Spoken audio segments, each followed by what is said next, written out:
네, 오늘은 뭐 예배 형식이 아니고 세미나 형식이기 때문에 바로 시작하도록 그렇게 하겠습니다. 개혁신앙과 교회라는 주제를 드렸습니다. 지난번에도 비슷한 주제이긴 했는데 주변에서 요즘에 많이 들리는 소리가 한국교회에 대한 염려를 많이 하잖아요. 근데 그 염려의 결국 출발점이 무엇일까라고 하는 것을 생각해 보면 그 염려의 출발점에는 무질서라고 하는 거예요. 근데 그 무질서가 두 가지 측면을 생각할 수 있는데, 하나는 교회적 무질서, 또 하나는 신앙적 무질서. 두 가지. 물론 그건 같이 있을 수밖에 없어요. 같이 있습니다. 신앙의 일치를 통해서 교회를 이루게 되는 것이고, 그 교회를 이루는 사람들에 의해서 교회의 권위가 스스로 존중되어져야 되는데,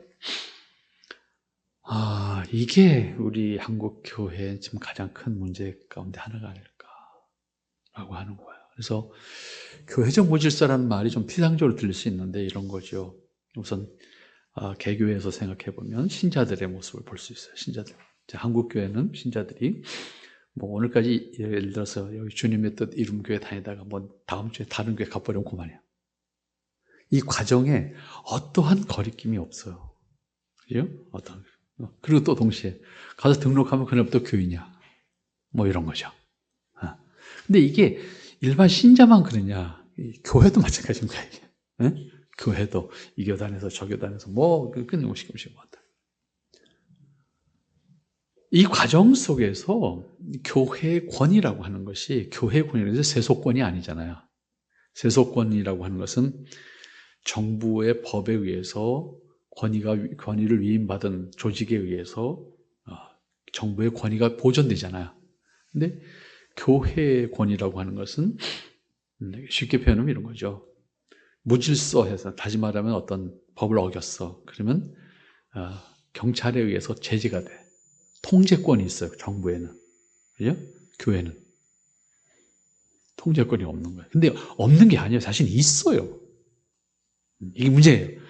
없다고 생각하는 게 문제예요. 있단 말이에요. 있는데 이게 기능을 안 해. 그러다 보니까 무질서라고 하는 것이 이제 동반될 수밖에 없는 거예요. 자, 똑같이 사람이 모인 곳인데, 예를 들어서 이렇게 비교하면 쉽게 얘기해 줄 거예요. 가톨릭에는 왜 그게 문제가 없나? 아무 소리가 안 들려. 예를 들어서 이런 거죠. 똑같은 사람들이 모여 있고, 똑같은 사람들이, 뭐 그 사람들이 우리보다 다른 사람들이 아니죠. 똑같은 사람이잖아요. 근데 그쪽 동네에서는 뭔가 안 나와. 뉴스거리가 안 나와. 그죠? 근데 왜 교회 쪽에서는 계속 무슨 뉴스거리가 나올까? 이런 거죠. 간단해요, 차이가요. 질서가 지켜지고 있고, 여기는 안 지켜지고 있다는 거예요. 그 차이예요.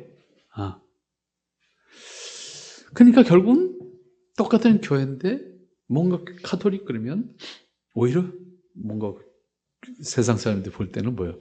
교회 같아. 뭔가 질서가 있고, 질서가 있다는 것보다 뭐 권위가 있고, 존경스럽고, 뭐 이런 개념으로 받아들여.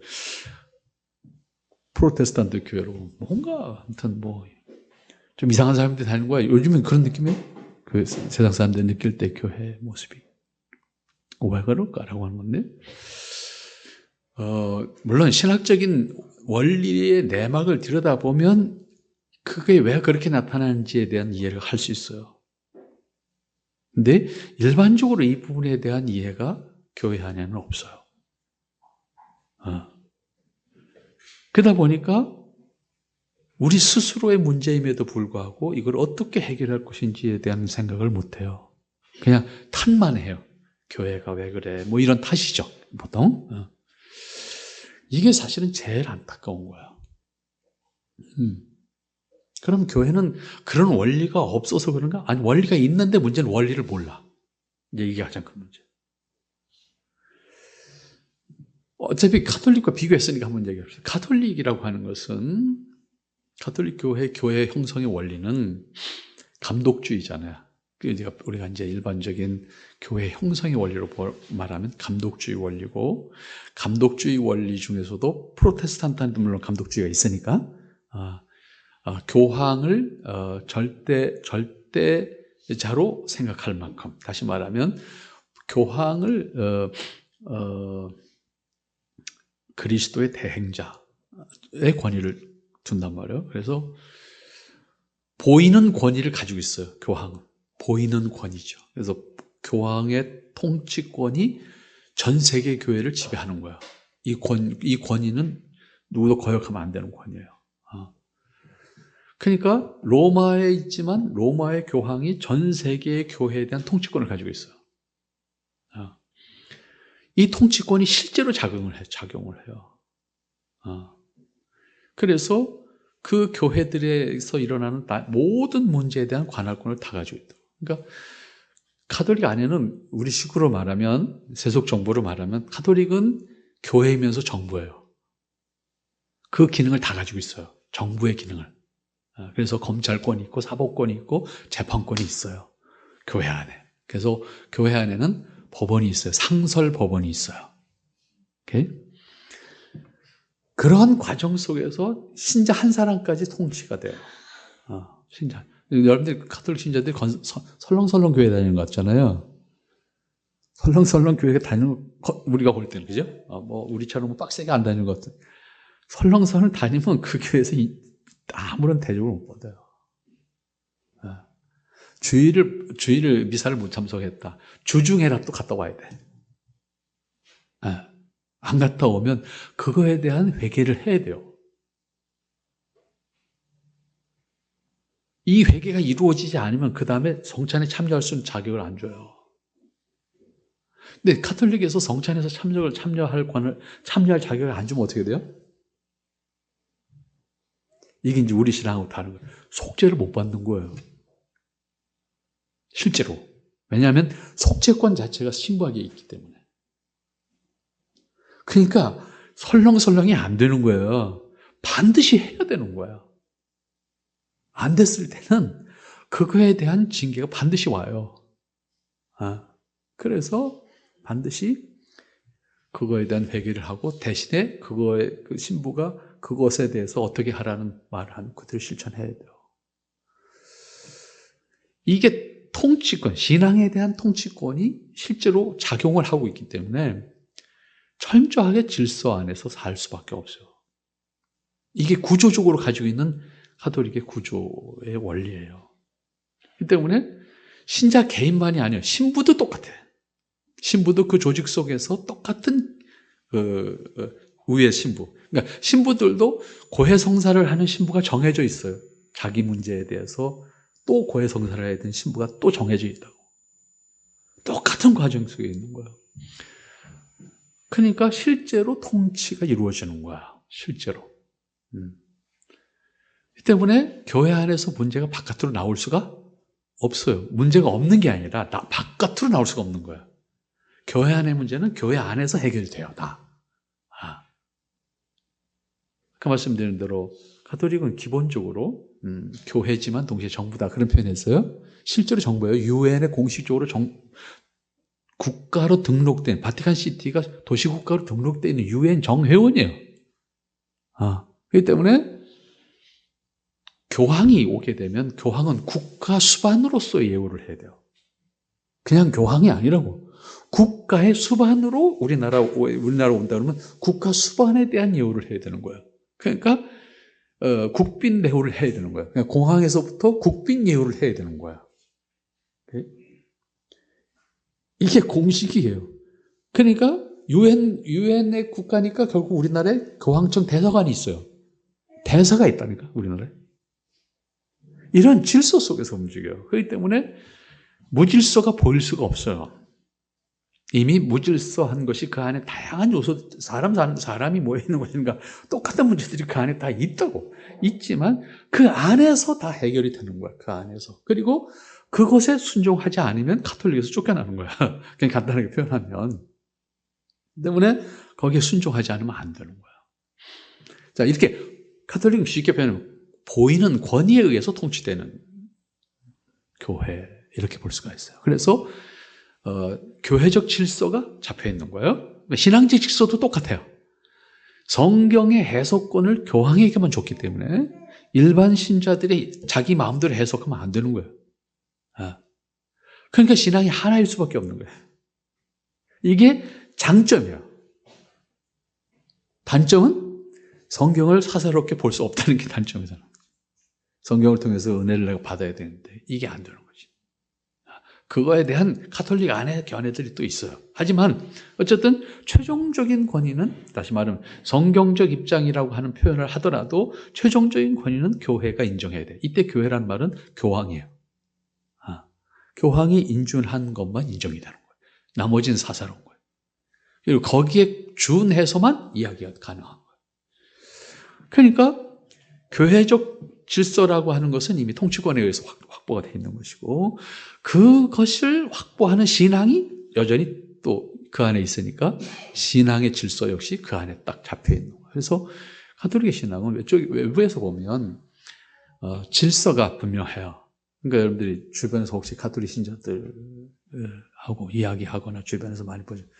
우리 프로테스탄트 교회 성도님들처럼 가톨릭 신자들이 교회에 대한 불판, 신부에 대한 이런 얘기 하는 거 들어보셨습니까? 들어보신 분 있으면 저한테 좀 신고 좀 해주세요. 결탄코 없습니다. 있을 수가 없습니다. 있으면 안 되는 거예요, 그게. 그럼 그 안에 문제가 없어서 없을까요? 문제가 있어요. 똑같은 사람들인데 왜 문제가 없어요? 문제가 없으면 이상하지. 그러나 결코 그게 바깥으로 나오지도 않고 그들 스스로에 의해서 그게 다 통제돼요. 그게 신앙의 훈련에 의해서 만들어진 신앙적 질서예요. 근데 마치 아무것도 없는 것처럼, 아무 문제가 없는 것처럼 돌아가잖아요. 프로테스탄트 교회는 정반대로 그러시면 돼요. 그럼 왜 프로테스탄트 교회는 이렇게 됐을까? 라고 하는 거야. 이게 바로 종교개혁의 장점이면서 동시에 단점이 된 거예요. 종교개혁을 하게 됐던 이유가 뭐예요? 오늘 중세교회는 어떤 교회였는가라고 하는 것 속에 다 들어있는 얘기인데 나중에 먼저 말씀드리고 나중에 그걸 정리하도록 하겠습니다. 바로 이 권위, 이 절대, 교황을 무오한 신앙으로 섬기고 신앙하고 있는 이 권위를 부정한 거예요. 이게 종교개혁 신앙이에요. 이 권위를 부정했다고. 가시적 권위, 교황의 절대권, 교황을 무오하다고 믿은 거잖아요. 지금도 마찬가지지만. 무오한 절대권, 사도권을 가지고 있는, 사도적 계승권을 가진 사람을 교황이라고 보는 거예요. 그러니까 사도의 계승권을 가지고 있는 사람이 유일하게 교황을 통해서 계승된다고 믿는 신앙이 결국은 가톨릭 신앙인데, 이걸 부정했단 말이에요. 종교개혁 신앙, 사도의 계승권이라는 건 없다. 그러니까 사도는 사도 시대 끝난 거다. 이렇게 보는 거예요. 프로테스탄트 교회는. 자, 그러면 사도의 계승권을 교황하게 인정하지 않고 나서, 그러면 교회는 교회적 권위를 어떻게 지켜갈 거냐 하는 문제가 이제 과제로 남는 거잖아요. 교황의 사도적 권위를 부정했으니까. 그게 이제 프로테스탄트 교회라고 하면, 그러면 이 교황의 사도권을 인정하지 않는 신앙을 가진 사람들로서 교회의 권위를 어떻게 보존할 것이냐라고 하는 문제예요. 이게 그리스도를 머리로 하는 것이잖아요. 우리가 교회에서 흔히 표현하는 말로 하면 그리스도를 머리로 하는 교회잖아요. 그리스도를 교회의 통치권자로 인정하는 거잖아요. 근데 그분이 안 보여. 그분이 안 보여. 그분이 나타나셔가지고 지금, 야, 너네들 잘못했어. 이렇게 말씀 안 하신단 말이에요. 그리고 너 오늘 그렇게 했으니까 너 좀 야단 좀 맞아야 되겠다. 이렇게 안 하신다, 그 말이에요. 근데 우리 신앙은 그분이 머리라는 거야. 교회의 머리. 여기에 우리에게 있어서는 무지 큰 책임이 있는 거야. 책임이 있다는 말은, 자, 보이는 권위에 대해서는 시각적으로 문제가 있을 때마다 그때그때 정리가 되잖아요. 이건 가톨릭 신앙이 되는 거잖아요. 근데 우리는 그걸 안 인정했으니까 보이지 않는 권위에 순종해야 되는 거예요, 이제. 예? 이게 굳이 우리 현실 속에서 비교를 한다면 이런 거죠. 민주주의 국가를 잘 하려면 단지 법이 좋아서 민주주의 국가가 되는 것이 아니에요. 민주주의 국가를 할 수 있는 국민적 의식이 만들어져야 돼요. 그죠? 국민적 의식이 만들어져서 스스로 민주국가를 이루겠다는 의지와 책임감과 스스로 그것을 이상으로 하는 가치를 존중함으로써 내가 책임을 져야 돼요. 스스로. 네. 여러분들 그러잖아요. 우리나라도 민주화의 과정을 거쳤잖아요. 민주화 과정을 거치면서 김영삼 정부부터 이렇게 넘어오면서 민주화가 이루어진 것에 대한 기쁨이 있는데 한편으로는 이제 기성세대들이 이제 불만이 생기는 거야. 이렇게 무질서한 거 이제 막 무질서한 게 막 나타나잖아요. 그러니까 그 당시에 이제 기성세대들이 무슨 표현했습니까? 응? 에이, 그래도 박 대통령이 쟤는 났어. 이런 표현하죠. 이게 뭐냐 하는 거예요, 이게. 그럼 이게 나서 났다 그러는 거냐, 다시 표현하면 이제. 무질서한 것에 대해서 버거운 거예요, 이게. 그러니까 쉽게 딱 생각하는 게 뭐냐면, 옛날에 좀 그래도 막 이렇게 하는 게 질서 있었다는 얘기지. 그럼 그걸 돌아가야 되냐? 그런 이제 다시 이제 질문하는 거야. 자, 우리가 교회가 무질서해. 그럼 가톨릭 돌아가야 되는 건가? 이런 문제가 똑같은 거야, 이게.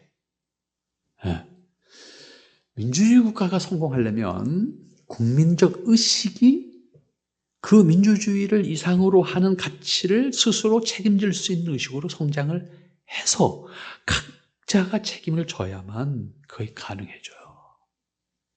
그렇지 않으면 엉망진창이잖아요. 그러니까 우리 아시아의 많은 나라들이 헌법적으로는 다 민주주의 국가들이에요.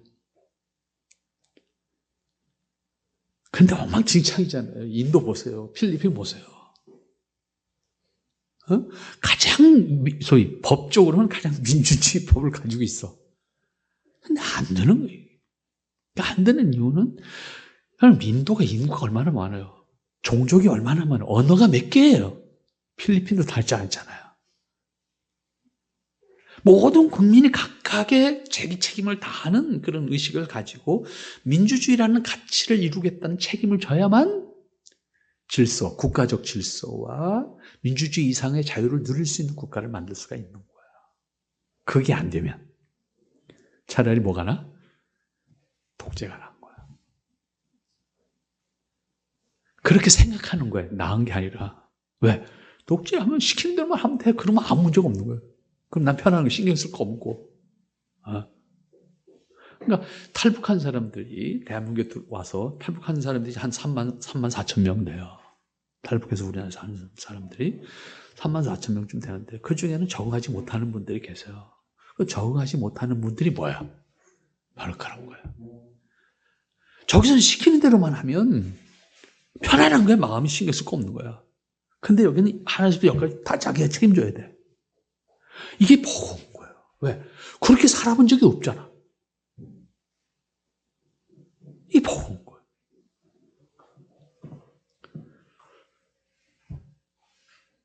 종교개혁을 통해서 교황에 보이는 통치권이 잘못됐다. 성경적이지 않다라고 하는 것을 전제로 해서 부정했어요. 그러면 프로테스탄트 교회가 어떻게 그러면 교회적 질서를 그 다음에 신앙적 질서를 유지해 갈 것인가 라고 하는 게 과제인 거예요. 근데 이때 종교개혁 당시부터 이미 프로테스탄트 안에는 의견이 갈렸어요. 그 갈린 것이 사실은 종교개혁이라는 단어를 쓰면 종교개혁은 우리는 보통 로마 교회와 프로테스탄트 이렇게 딱 나눌 수 있잖아요. 그죠? 근데 사실은요, 로마 교회는 하나, 프로테스탄트도 하나잖아요. 그러나 프로테스탄트 안에는 하나가 아니고 세 개가 있었어요, 사실은. 그것이 루터 중심의 루터파 교회, 그 다음에 스빙글리 중심의 개혁파 교회, 그 다음에 제세례파 교회. 최소한도 이 세 가지가 프로테스탄트라고 하는 틀 안에서 처음부터 출발했어요. 1517년에 이후에 종교개혁 이후에. 그러니까 루터파는 루터적 사고 구조를 통해서 프로테스탄트 교회를 형성한 것이고, 개혁파는 스빙글리와 칼빈으로 이어지는 개혁파적 사고 구조의 교회를 형성한 것이고, 제세례파 교회는 제세례파 교회로서 또 하나의 교회를 형성하게 되는 거예요. 그래서 종교개혁 이후에 프로테스탄트 교회는 이 세 가지 흐름이 지금까지 흘러오는 것이고, 이 세 가지 외에 지금 굉장히 다양하잖아요. 다양한데 아무리 다양하더라도 이 셋 중에 하나여서 이렇게, 물론 이제 믹스된 형태가 있어요. 제세례파의 것 좀 가져오고 장로교회 것 좀 가져오고, 예를 들어서 이렇게 믹스된 형태가 있지만 그 신학적 내용을 돌아다 보면 이 셋으로 다 정리가 돼요. 그러니까 처음서부터 프로테스탄트 교회는 일단 기본적으로 하나의 교회가 아니었다. 적어도 세 가지 흐름의 교회가 있었다라고 하는 것이 종교교육부터 출발하는 거예요. 근데 그 중에 가장 주류가 어디였느냐라고 했을 때 그게 이제 개혁파예요. 스빙글리와 칼빈으로 이어지는 개혁파가 가장 주류였고, 그 다음에 이제 루터파 교회였고, 그 다음에 이제 아주 소수지만은 제세례파 교회가 형성이 됐습니다. 이 세 가지 교회로 흘러가는데, 문제는 어떤 교회도 상관없어요. 똑같은 원리가 뭐냐면 모두 그리스도를 머리로 하는 교회예요. 네?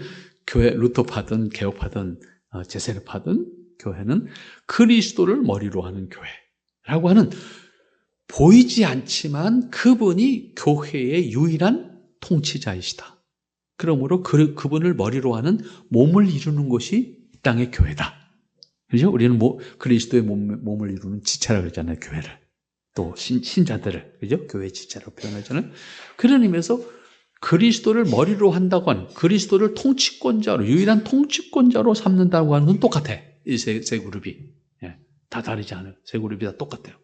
그런데 문제는 보이지 않는 통치권자잖아요, 이게. 그리고 우리 신앙에 의해서 그분을 교회 머리로 섬기겠다는 거잖아요.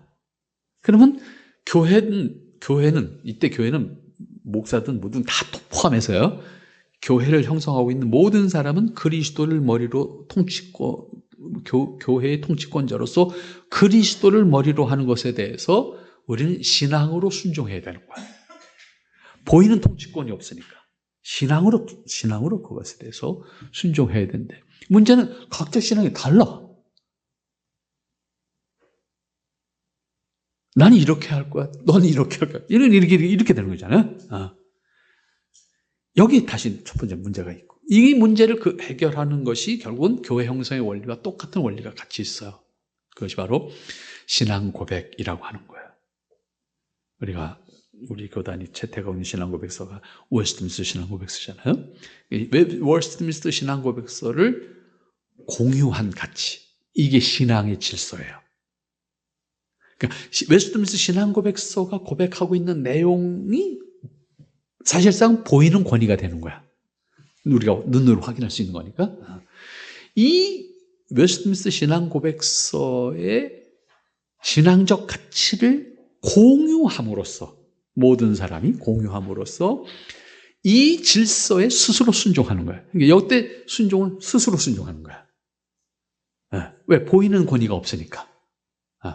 보이는 통치권자가 없으니까 스스로 이 부분을 내서 순종을 해야 되는 거예요. 그럼 이것을 근본으로 해서 교회적 질서를 유지해 나가는 것이 바로 당회의 책임이에요. 개교에서는 이게 당회의 책임이에요. 그러니까 당회는 교회를 보이지 않는 그리스도를 머리로, 그런 의미에서 목사든 장로님이든 당회를 구성한, 당회를 할 때 당회의 권위는 그리스도의 권위예요. 당회는 사람이 사람의 의견을 단순히 개진하기 위해서 모이는 것이 아니에요. 항상 우리 장로교 정신은, 개혁파 교회의 정신은 뭐냐면, 당회로 모였던, 노회로 모였던, 총회로 모였던 회의는 거기에서 하나님의 뜻을 찾는 거예요. 응? 하나님의 뜻을. 이 일을 우리가 하는 것이 하나님이 기뻐하시는 것일까? 이 방법이 하나님이 기뻐하시는 방법일까? 이것에 대한 확인을 하는 것이 당회와 노회와 총회의 기능이에요. 그런데 한국 장로교의 모습을 보면 세상 정체가 똑같아. 하나님의 뜻을 찾는 것이 아니고 내가 하고 싶은 걸 하는 거야. 내가 하고 싶은 것을 정치적인 수단을, 사람 숫자를 머릿수 가지고 내가 하는 것을 밀어붙이는 거야. 여기서부터 이미 무너진 거예요. 하나님의 뜻을 찾는 자세를 가져야 되는데, 하나님의 뜻이라면, 예를 들어서 당회가 결의를 했어요. 그럼 하나님의 뜻인 거예요. 그러면 목사도 장로도 그 결의에 대해서 순종해야 되고, 신자도 거기에 순종해야 되는 거야. 노회도 마찬가지예요. 노회가 결의한 건 하나님의 뜻이라고 결의한 거예요. 근데 이런 의식이 없는 거예요, 이게 기본적으로. 장로주의, 적어도 개혁파 교회가 채택한 장로주의 교회 형성의 원리를 적용할 때에 이게 하나님의 뜻이라고 결의했다. 그때 결의는 내 의견을 결의시킨 게 아니에요. 그 일을 함에 있어서 이게 하나님의 뜻이고 이게 하나님의 방법이라고 생각해. 이렇게 결의한 거예요. 그러면 그 결의된 내용에 대해서 어떻게 해야 돼요? 모두가 순종해야 되는 거예요. 이때 질서가 확립되는 거예요. 이때 교회의 권위가 서는 거예요. 당회를 통한 교회의 권위, 노회를 통한 교회의 권위, 총회를 통한 교회의 권위가 확립이 되는 거예요. 그래서 프로테스탄트 교회는 교회의 권위를 스스로 순종함으로 세워가야 되는 거예요.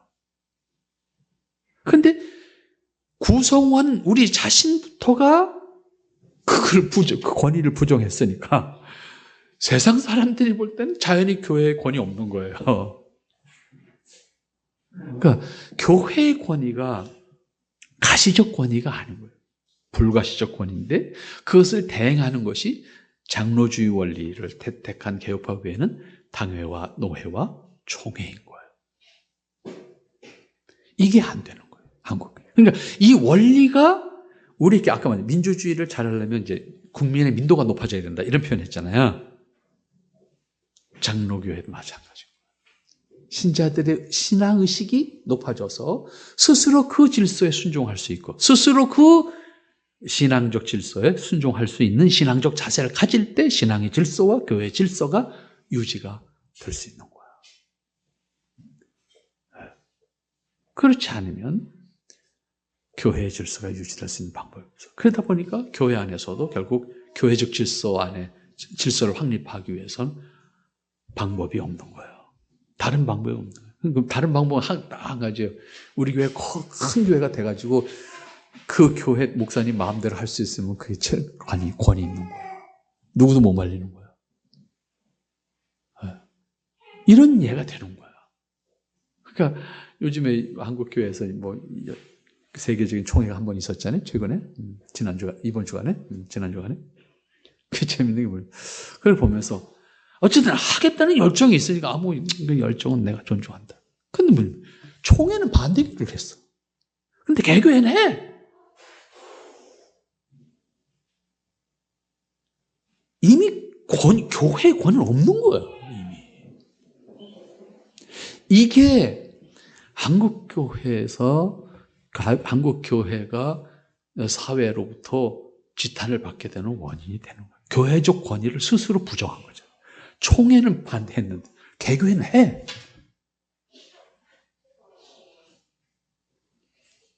그것이 옳고 그름의 문제를 떠나서 질서를 스스로 망가뜨리는 거죠. 저는 그 내용에 대해서는 별도로 평가를 안 하겠어요.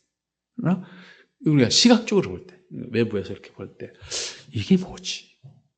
근데 그 결과적으로는 그게 단순한 어떤 정치적 권위가 아니잖아요. 결국은 그 안에는 뭐가 포함되는 거예요? 신앙적 권위가 포함되는 거잖아요. 여기서 우리가 분명히 생각해야 될 것이 무엇인가? 그러니까 교회의 권위는 신자들이 존중함을. 우리 아까 카톨릭 신자들 그런 얘기 하는 거 없다고 그랬잖아요. 근데 우리 프로테스탄트 교회들은 뭐 자기 교인들끼리 다른 사람 똑같이 얘기하잖아요. 근데 그때 이야기할 때 보면 나는 제외야, 항상. 교회가 틀렸어. 어느 교회가 그래. 근데 중요한 건 교회가 뭐예요? 내가 포함된 거잖아요. 교회라는 개념 자체가 내가 구성원이잖아요. 내가 없는 교회는 없는 거잖아요. 다른 말로 바꾸면. 예? 나는 그 교회 구성원이라고요. 하나님 교회 구성원이라고요. 그러면 내가 만약에 그런 말을 할 수밖에 없다면 정말 아픈 마음으로 해야 되는 거죠. 부끄러운 마음으로 해야 되는 거잖아요. 근데 항상 나는 아닌 거예요. 나는 다른 동네에 있는 교회인가요? 여기에서 우리 스스로가 아프지 않아요. 얼마든지 얘기해버려요. 이것이 결과적으로는 뭐냐면 우리가 교회 안에, 다시 말해 질서 안에 있는 신앙을 하고 있지 않는 거예요. 질서 안에 있는 교회를 이루지 못하고 있는 거예요. 그러니까 같은 교단 안에 있어도 다 다른 모습이잖아요. 다 저마다 최고잖아요. 교회만 크면은 교단도 뭐라고 그러지 않잖아요. 못하잖아요. 이게 결국은 뭐냐면 교회적 권위와 질서를 우리 스스로가 다 부정하고 있는 거예요. 누가 그렇게 만들어준 게 아니잖아요. 우리 스스로가 그렇게 만든 거죠. 어? 그러니까 제가 늘 이런 가르침을 하는 사람이다 보니 이런저런 질문을 받잖아요. 그럼 우리 카톨릭 할까?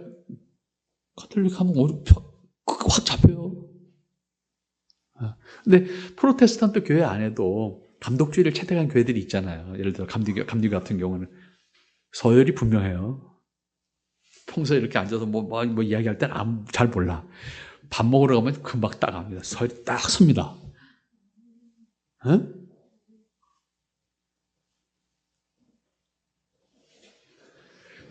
그래서 식으로 표현하면 민주주의 하니 뭐 독재가 낫지. 이런 말이 농담 같은 말이 나오는 속에 진담이 있는 거예요. 교회도 똑같은 거예요. 그래 빨리 감독주의가 낫지 않나? 최소한 질서는 잡히잖아. 그러니까 한국교회 보세요. 감리교 간판 걸고 이단하는 사람 봤어요? 이단하는 사람들 다 장로교 간판 붙이고 있다고. 이게 뭐냐 하는 거예요.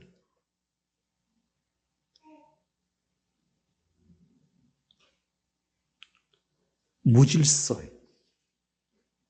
감독교회 안에서는 용납이 안 돼요. 금방 쫓아내죠. 누군지 구별이 되잖아. 저거 우리 동네 아닌데? 이게 딱 드러나잖아. 감리교는 이게 장로교는 이게 어느 동네 속했는지 몰라. 그냥 장로교는 장로교인 거야, 그냥. 색출이 안 되는 거예요. 저게 어느 동네인 건지. 왜? 무질서하기 때문에. 누군지 몰라요. 이 질서가 분명하게 서기 위해서는 교회적 질서 안에 있어야 되고 신앙적 질서 안에 있는 교회를 만들어야 돼요.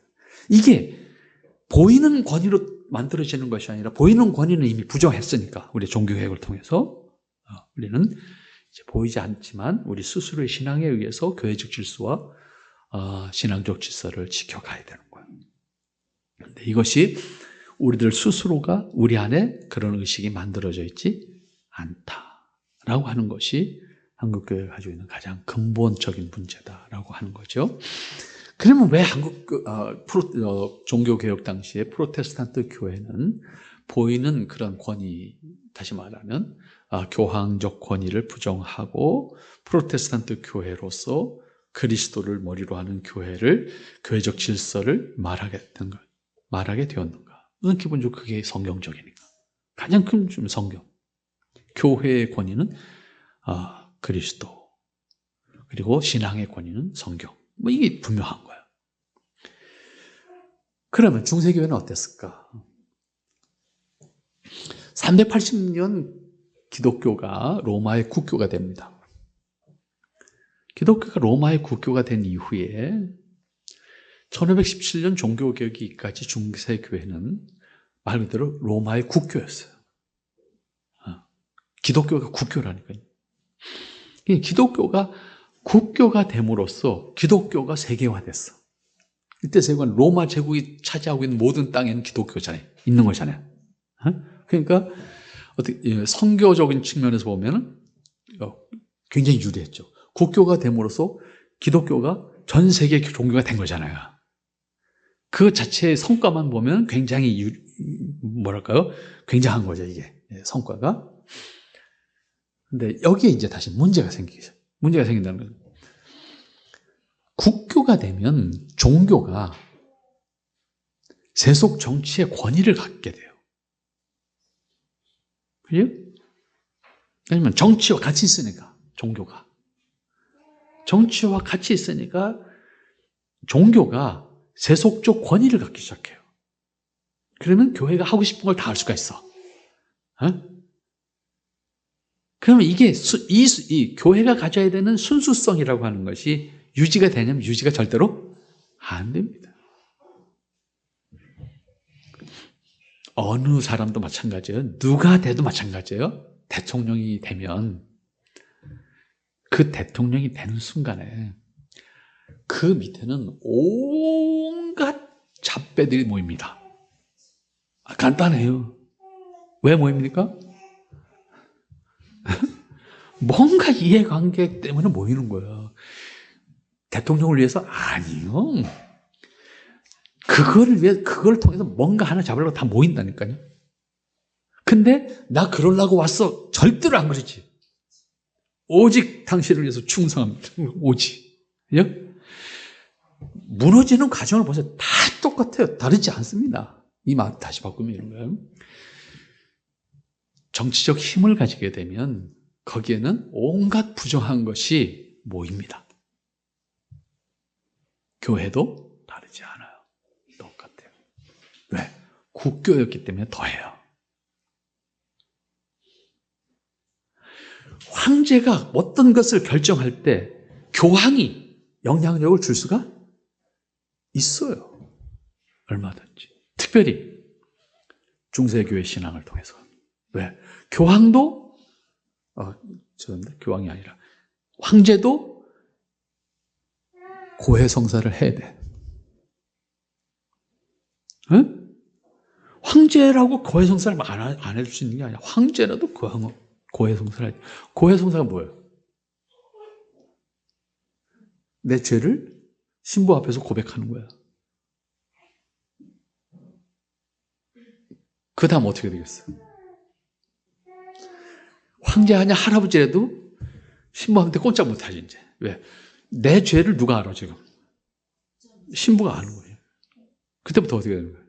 신부 마음대로지. 신부가 마음을 어떻게 먹느냐에 따라서. 그죠? 그래서 실제로 중세교회는 어떤 현상이 일어나게 되냐면 교황이 우회냐 황제가 우회냐. 교황과 황제의 권력 싸움이 일어납니다. 터지게 싸웁니다. 이 과정 속에서 우리 이제 역사의 이야기를 끄집어내서 영화 만드는 것들 많잖아요.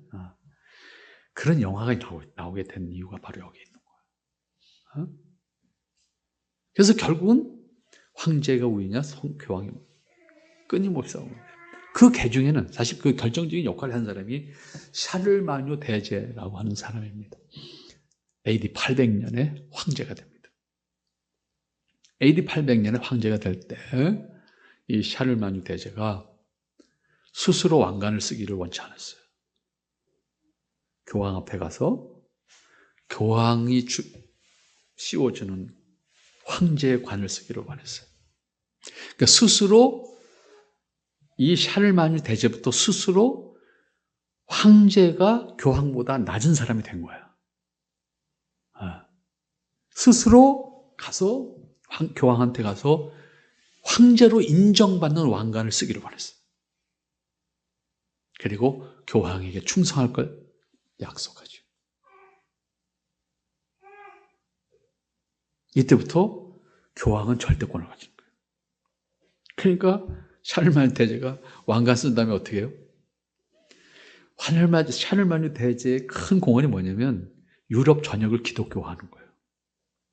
야만족들이 아직 로마 제국 안에 들어있지 못한 저 북쪽에 있는 야만족들까지 다 칼을 가지고 가죠. 정복하러 가죠. 정복하러 가서 정복한 다음에 아주 간단해요. 지금 죽을래? 교회 다닐래? 이거예요. 여러분 어떻게 하시겠어요? 지금 나한테 죽을래? 교회 다닐래? 그러면 여러분 어떻게 하시겠냐고. 교회 가지. 어떤 바보가 죽겠다고 말하겠냐고.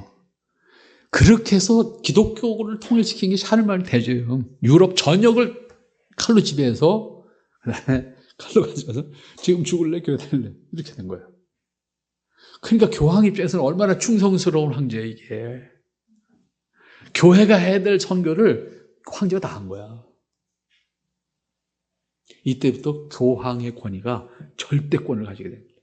황제가 황제로 인정받기 위해서 보따리 쌓고 가서 교황한테 가서 선물을 갖다 주고 황제로 인정해 주십시오. 이게 된 거예요. 그러니까 교황은 황제보다 높은 사람이 된 거죠. 로마의 황제보다 높은 사람이다. 그러니까 여러분들이 유럽에 여행을 가시면 맨 뭐만 가요? 성당만 가죠. 성당. 예?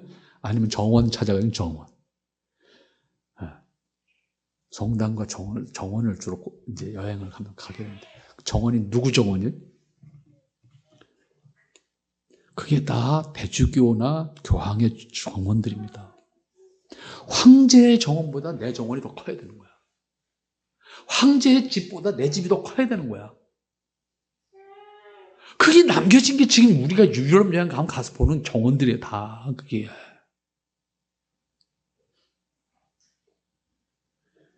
그런 절대권을 가지게 된 것이 샤를마녀 대제 이후에 로마 교회의 교황들이었던 거야. 이걸 거부했던 것이 종교개혁이에요. 그러면서 채택한 것이 보이지 않는 그리스도가 교회의 머리다. 이렇게 된 거예요. 그러면 그 신앙을 우리가 계승해야 될 거 아니에요. 그럼 보이지 않는 그리스도에게 철저하게 우리가 순종하겠다는 자세로 교회적 질서를 지켜가야 되잖아요. 그러면 우리 개교회 안에서는 적어도 성도의 관계에서 또 새로운 신자들이 올 때도 마찬가지고 갈 때도 마찬가지고. 우리 한국 프로테스탄트 교회에서 제일 아쉬운 게 그거예요. 자, 같이 신앙생활 하던 분이 부득불 다른 데로 이사를 가거나 혹은 뭐 이사를 안 갔지만 뭔가 좀 마음이 편치 않아서 내가 다른 교회로 가야 되겠다. 예를 들어서 그러면 갈 수 있는 거잖아요. 뭐 공산주의 국가도 아니고 뭐. 예? 그러면 저도 간다. 그러나 이런 마음이 좀 불편해서 그러니까 서로 이해하자.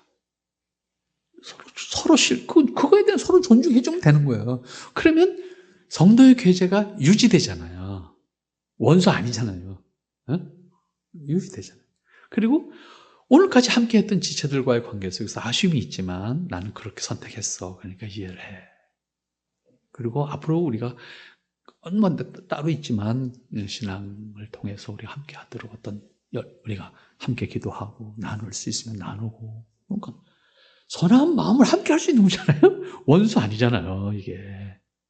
근데 간다 온다 말도 없이 없어지고 나가서 또 욕을 해.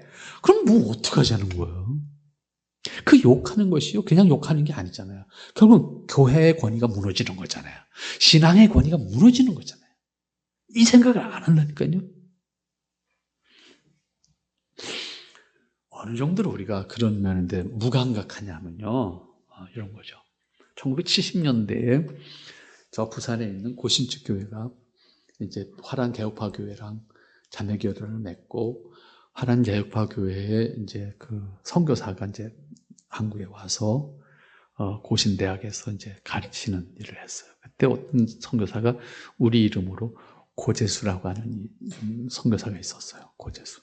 그분이 사실 고신교단이 오늘날처럼 탄탄하게 세워져 가는 데 있어서 나름 또 역할을 하신 분이에요. 그러니까 그분이 그때 이제 그분이 선교사 끝나고 이제 갈 때 그분이 쓴 글을 쭉 읽어보면 그래 한국 교회가 이런 수준이었구나. 이제 이걸 느끼게 되는 게 있어요. 뭐냐면 그분이 한국에 이제 선교사로 올 때 70년대만 했다도 우리나라가 뭐 얼마나 초라한 나라였어요. 정말 초라한 나라였잖아요. 초라한 나라인데 동양에 형제 교단이 있다니 우선 그 기대감이 있고 그 다음에 화란이라는 나라는 개혁파 출발지라고 말할 수 있을 만큼 개혁파 신앙의 어떤 본거지 역할을 했단 말이에요.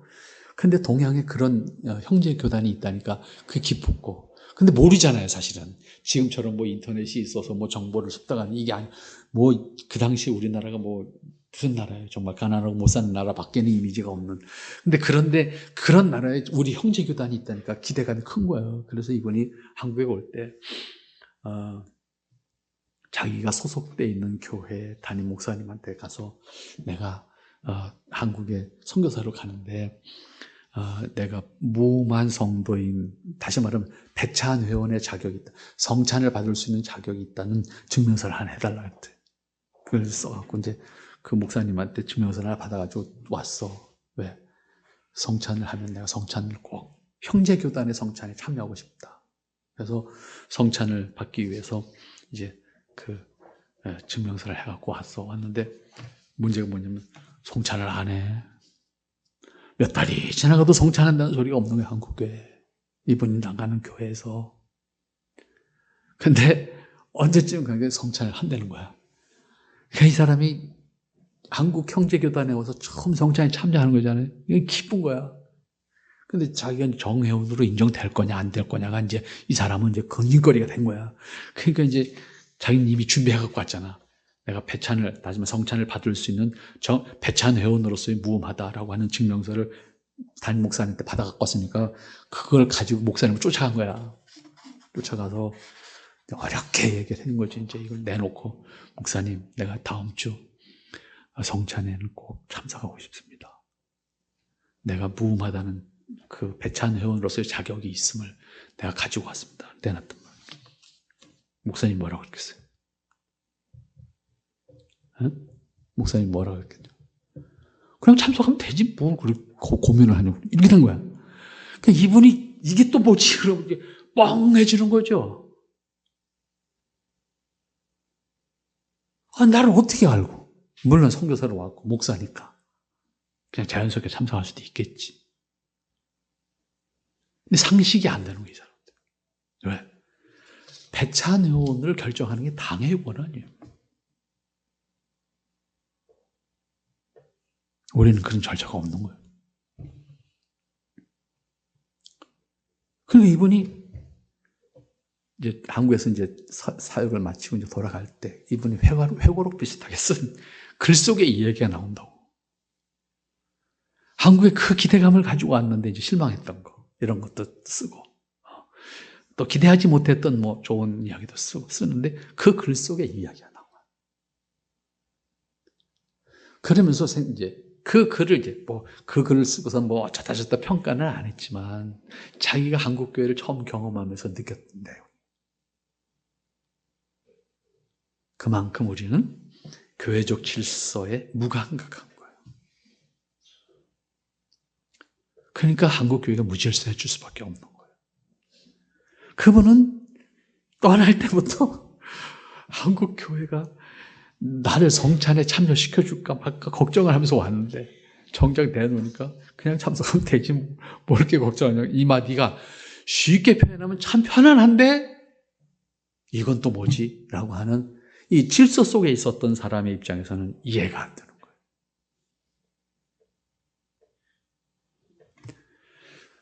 이만큼 우리가 질서에 무감각한 거예요. 질서에. 근데 무감각할 수밖에 없던 게 뭐냐면 그것을 질서로 판단할 수 있는 내 안에 바로메타, 기준이 만들어져 있지 않은 거예요. 한국교회 신앙의 문제예요, 이게. 그러니까 교회적 질서와 신앙적 질서는 우리 스스로가 지켜가야 되는 거예요. 그렇지 않으면 막말로 감독교회가 난 거예요. 보이는 권위가 지배하는 것이 난 거예요.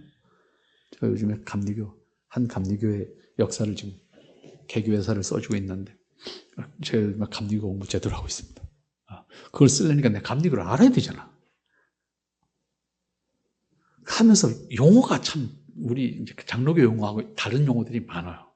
근데 처음엔 헷갈리는 거야. 이게 무슨 회이고 이건 또 무슨 회이지? 이건 또 뭐지? 뭐 계속 헷갈리는 거야.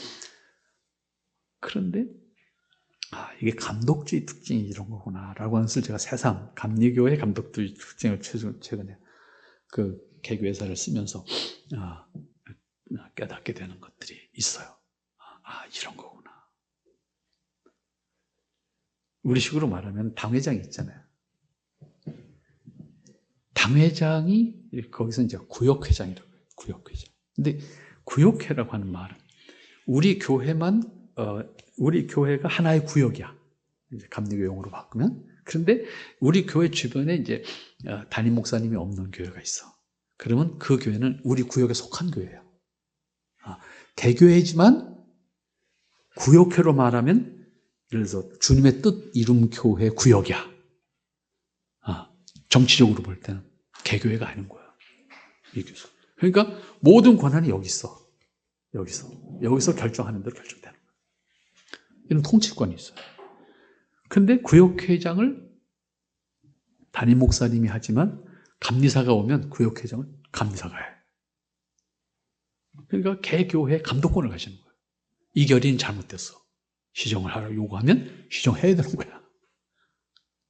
감리사의 권한이 막강한 거예요. 그러니까 뭔가 결이 됐더라도 이게 절차상의 문제가 있거나 아니면 잘못된 결이거나 문제가 있다 그러면 시정을 요구하는 그 자리에서. 고쳐야 돼. 담임 목사도 고쳐야 돼. 이게 보이는 권위가 그대로 그 자리에서 작용을 하니까 교회적 질서가 설 수밖에 없는 거예요. 이러한 것들이 이제 우리가 프로테스탄트 교회를 형성해서 가면서 우리가 생각해야 될 문제다. 그래서 아까 말씀드린 것처럼 국교가 됨으로써 교황의 직분이 절대권이 됐고, 그 다음에 교회 직분도 성경적 직분의 원리를 어떻게 적용했어요? 결국은 계급으로 인정했죠. 그래서 중세교회는 지금 로마 교회도 마찬가지고 프로테스탄트 교회 안에 있는 감독주의 교회도 마찬가지예요. 원리는 똑같아요. 일단 감독주의라는 틀을 가지게 되면 전부 교회 직분을 계급으로 이해하는 겁니다. 계급. 그래서 집사, 예를 들어서 우리 장로교로 말하는 집사, 그 다음에 장로, 목사, 이 계급이에요. 감독주의에서는.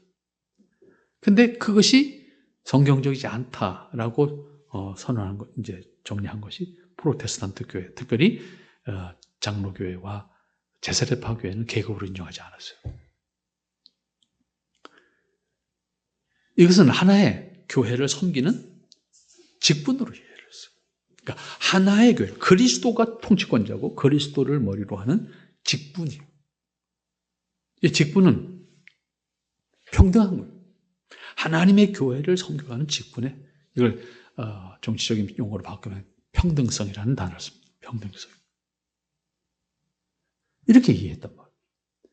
그러나 로마 교회는 계급으로 이해했어요.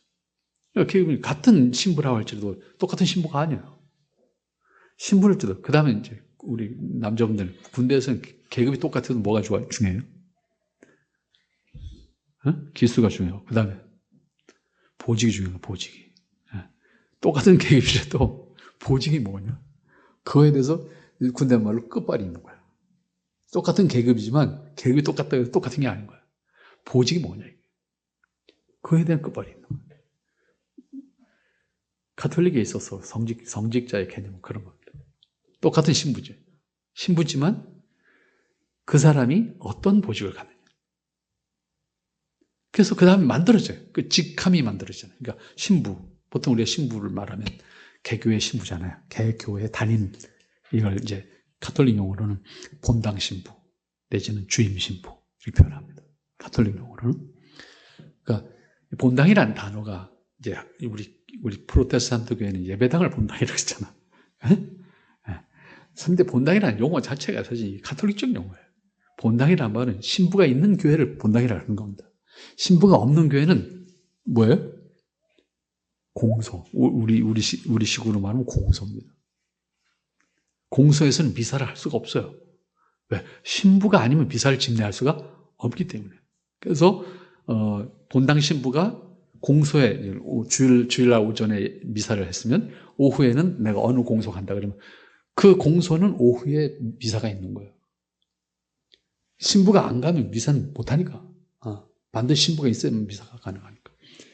이때 공소 쪽에서 말할 때 본당 신부님 모신다 이렇게 되는 거야.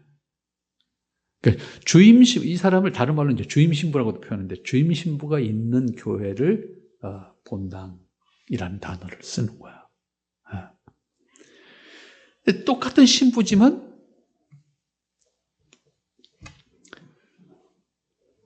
본당 주임 신부가 아니면 그 다음에 보좌 신부가 되는 거야. 똑같은데 보좌 신부. 말 그대로 보좌야. 신부를 보좌하는 보좌 신부가 된다고. 보좌. 자리를 받드는 사람. 그런, 뭐 굳이 직역을 하면 보좌 신부. 이렇게 되는 거야. 똑같은 신부임에도 불구하고. 그러니까 로마 교회에서는 교회 직분이, 여러분들 가톨릭 신자들 가운데 집사님 있어요? 봤어요? 장로님 있어요?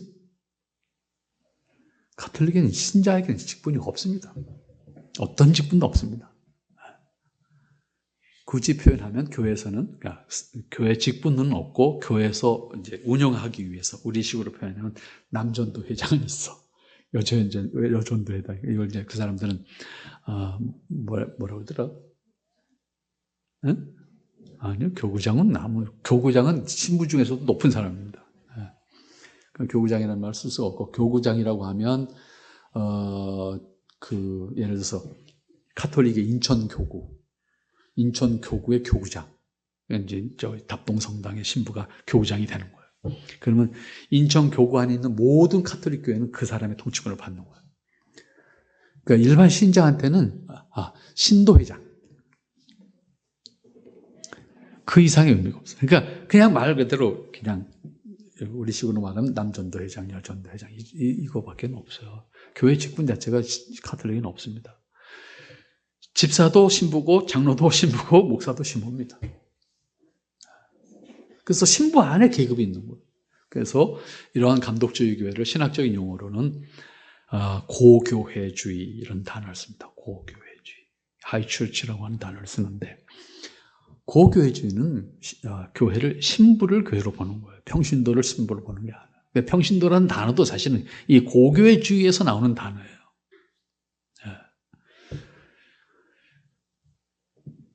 그런 의미에서 국교회가 됐고, 그 다음에 교회 직분이 계급화됐고, 그래서 종교 개혁을 통해서 이걸 다 부정하는 거죠. 그 다음에 이제 중세 교회의 가장 이제 핵심적인 것은 미사가 됐죠. 미사. 미사와 예배는 전혀 다른 거예요. 다르다는 말은, 미사라고 하는 말은 그대로 미사가 이제 라틴어지만은 우리말로 직역을 하면 제사라는 의미입니다. 가톨릭에 있어서 미사는 제사를 하는 거예요. 제사를 신부가 재연하는 거예요. 재연. 그래서 속죄가 그 제단에서 이루어지는 거예요. 그러니까 아까 말씀드렸잖아요. 미사에 참석하지 않으면 속죄를 받을 수 있는 길이 없어지는 거예요. 반드시 참석해야 되는 거예요. 설렁설렁이 안 돼요, 이게. 참석할 수 없었다면 나중에 랍더 가서 고해 성사를 하고 그 참석하지 않은 것에 대한 벌을 받아야 돼요. 어떤 형태로든지.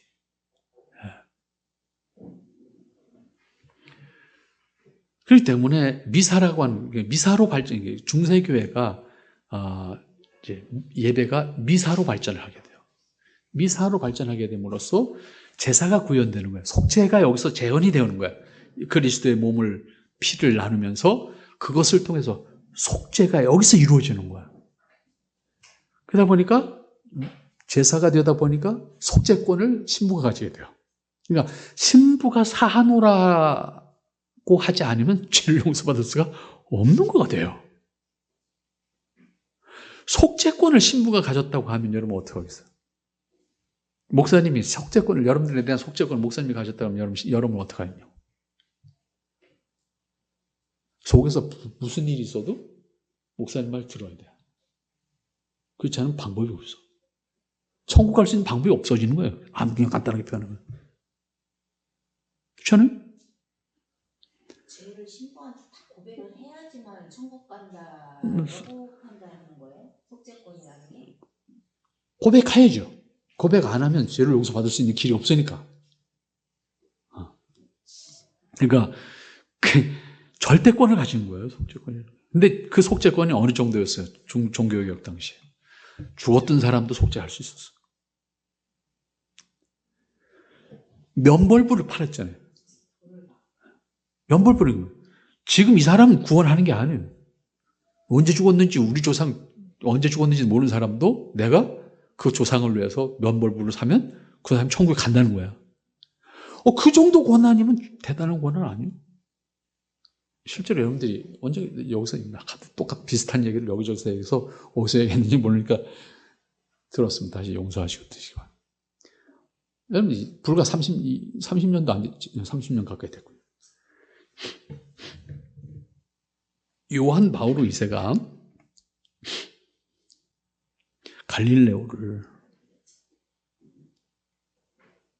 갈릴레오가 그 당시에 어떻게 됐어요?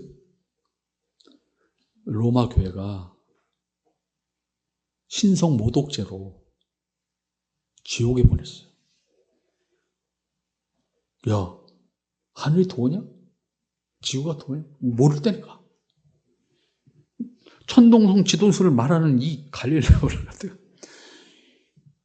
야, 내 눈을 똑바로 보면 이게 지구가 도냐? 교회가 무식했잖아요. 이게 천체가 돈다 그러니까 교회가 재판을 했어요. 아까 말씀드린 재판 사법권이 다 있다고 재판을 해서 갈릴레오를 신성 모독죄로 지옥에 보냈다니까요. 누구의 권위로? 교황의 권위로. 근데 지구가 지금 어떡하냐고. 그래서 자비가 많으신 요한 바오로 2세께서 이건 안 되겠다. 그래가지고 지옥에 있는 사람을 꺼내갖고 하늘을 보냈어. 다시 천국으로 보냈어. 그 행사를 한 게 한 30년 전 얘기예요. 그러면 지옥으로 보낸 권위를 행사했던 교황은 뭐고, 지옥에 있는 갈릴레오를 다시 꺼내서 천국에 보낸 사람도 뭐고. 근데 재밌는 게 뭐냐, 이게요, 참 가톨릭 신자들은 요한 바오로 2세의 자비하심이 큰 거야. 그냥 이 깝깝하지 않아요?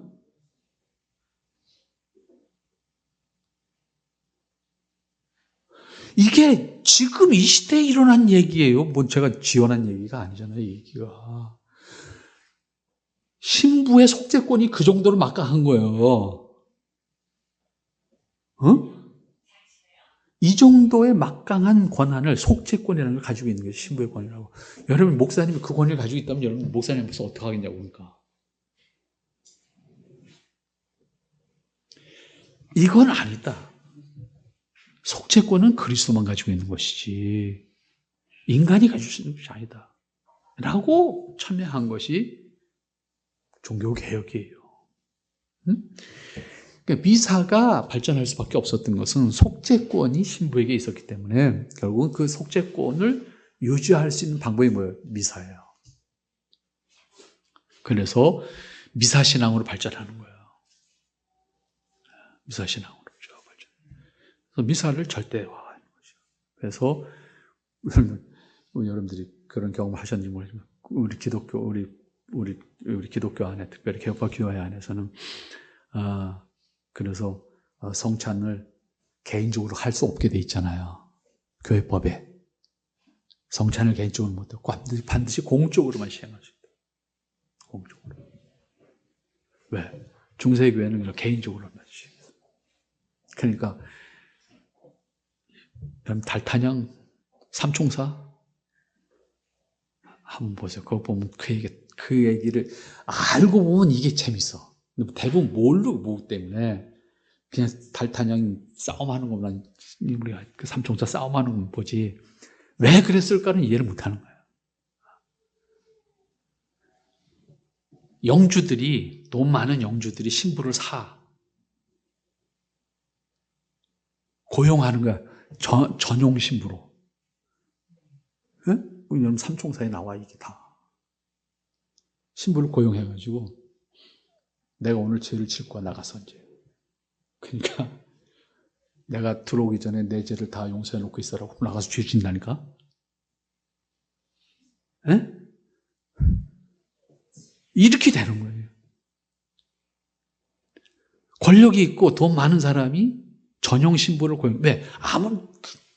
자기 죄를 누구한테 가서, 신부한테 가서 용서를 받아야 되는데, 내 치부를 다 알면 안 되잖아. 그러니까 전용 신부를 고용해가지고 그 신부한테 다 하는 거야. 그리고 미리 얘기하는 거야. 내가 나가면서 오늘 무슨 죄를 지을 거니까 나 들어오기 전에 용서해 놓고 있어라. 얘기해. 이렇게 되는 교회가. 그래서 결국은 미사로 발전하는 것은 신부의 속죄권과 속죄권의 권위와 같이 가는 거예요. 그래서 우리가 아까 이제 말씀을 다 드렸으니까 마무리하도록 하십시오. 우리가 그런 의미에서 그러면 우리는 어떤 교회를 형성해야 되겠는가? 같이 말씀을 드렸어요. 그리스도를 머리로 해서 우리 스스로가 그 신앙의 질서를 지켜야 돼요. 존중해야 돼요. 교회적 질서에 내가 스스로 존중해야 돼요. 교회적 질서에 내가 스스로 순종해야 돼요. 그리고 교회는 내가 속해 있는 거지.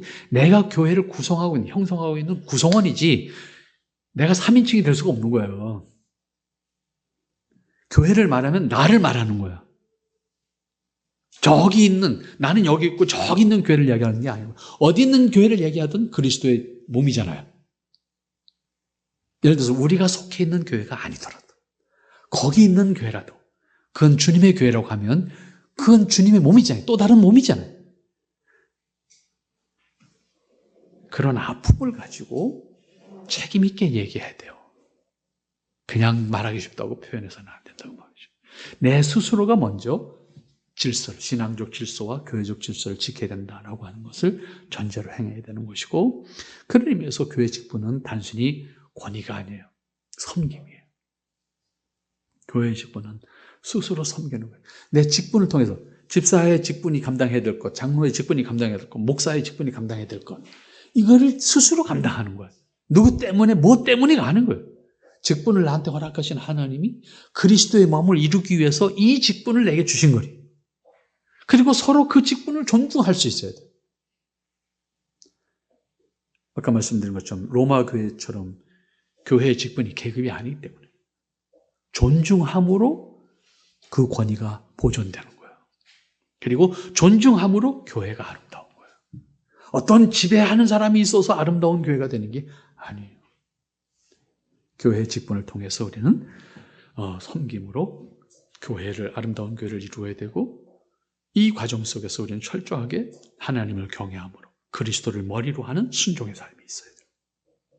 그것이 우리로 하여금 이 땅에서 교회를 이루어 가야 하는 도리고 자세다. 이렇게 이제 말씀을 드릴 수 있겠죠. 그래서 여러분들이 우리가 이 땅에서 하나님의 뜻을 구현한다라고 하는 어떠한 사업이나 어떤 일, 이거는 우리가 감당해야 되는 역할이지만은 가장 중요한 교회를 온전하게 세우고, 그리고 그 안에 질서 있는 모습으로 스스로 교회를 기뻐할 수 있는 사람들이 되어야 돼요. 그렇지 않으면 우리가 무엇을 이룬다고 하더라도 그 이름을 통해서 드러나는 것이 그리스도가 아니고 사람일 수밖에 없어요. 교회의 일을 하면서 늘 느끼게 되는 것이 그런 거야. 교회의 일을 하나님의 일이란 단어를 쓰는데 결국에 가서는 사람 일이 되고 말잖아요. 사람 일 뒤치다거리 하다가 많은 일이 되잖아요. 그럼 결과적으로도 열심히 하고도 기쁨이 없고 감사가 없고 그런 결과를 가져온다. 그러니까 여러분들이 어떤 일을 하든 교회에 맡겨주신 본분으로 또 우리가 생각하는, 그래서 그 일을 통해서 하나님을 섬기겠다라고 결정을 했다고 하면 하나님을 섬기는 자세로 하나님이 기뻐하시는 일을 기꺼이 감당함으로 감사할 수 있으면 되는 거예요. 그 결과가 나한테 상이 주어졌냐, 상이 안 주어졌냐, 이거는 우리의 몫이 아니에요. 이건 우리가 따져야 될 문제가 아니에요. 이걸 따지게 되면요, 그 다음에 어떻게, 그 사람 일이 되는 거예요. 그러니까 뭔 일을 하다 보면, 이 일을 하려면 누가 신경 안 쓸까? 사람 신경 쓰기 시작하는 그때부터. 결과적으로 사람 일 되고 마는 거죠. 그러니까 제가 제일 아직도 깝깝한 게 뭐냐면 교계, 우리 기독교계 신문을 보면요, 신문 전면이 사람 얼굴이야. 도대체 뭐 하자는 난 모르겠어요. 세상에 어떤 신문도 그런 신문 없습니다. 예? 화면 전체가 사람 얼굴이 들어가 있는 신문은 세상에 없습니다. 예. 근데 기독교계 신문만 그래요. 그래서 또 거기서 어떤 얼굴이 빠지면요, 그 섭섭해서 난리 납니다. 내 얼굴은 왜 안 들어요? 모르겠어요. 여러분의 교회가 여러분의 한 교회가 아닙니다. 여러분의 교회는 그리스도의 또 다른 몸입니다. 한 몸입니다. 또 다른 지역에 또 다른 교회들이 그리스도의 몸을 이루고 있는 또 다른 지체로 이 지구상에 존재합니다.